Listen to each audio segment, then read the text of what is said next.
بسم الله الرحمن الرحیم ئێمە وەکو ڕێکخراوی ڕۆشنایی بەشی منداڵان لە درێژەی کار و چاڵەکیەکانی خۆلی هاوینە هەڵسان بەهێنانی منداڵەکان بۆ مەلەوانگە بۆ ئەوەی کاتێکی خۆش بەسەر بن و فێری تەکنیکەکانی مەلەوانی ببن.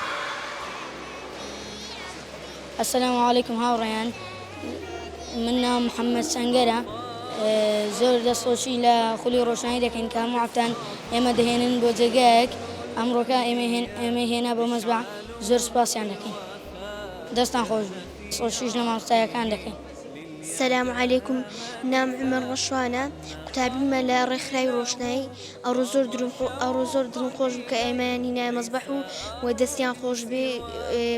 ڕێکخراوی ڕۆشنایی زۆر باشن لە ڕووی پەروەردەیی و فێرکاریەوە.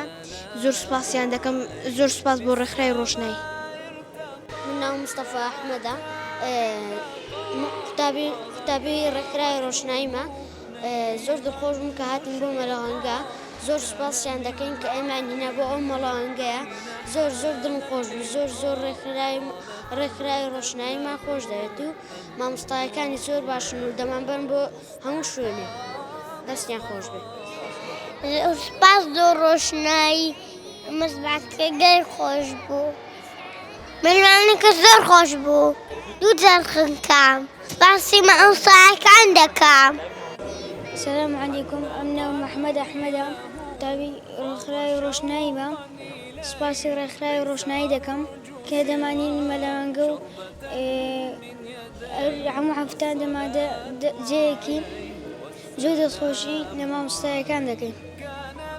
ئەم ناوم ئەنەس محەممەدە، قوتابی ڕێکخراوی ڕۆشنایی. ئەمڕۆ ڕۆژی دووشەمە، ئەمەیان هێنا بۆ مەلەوانگە، هەتیش خۆشمان بەسەر لەگەڵ منداڵان.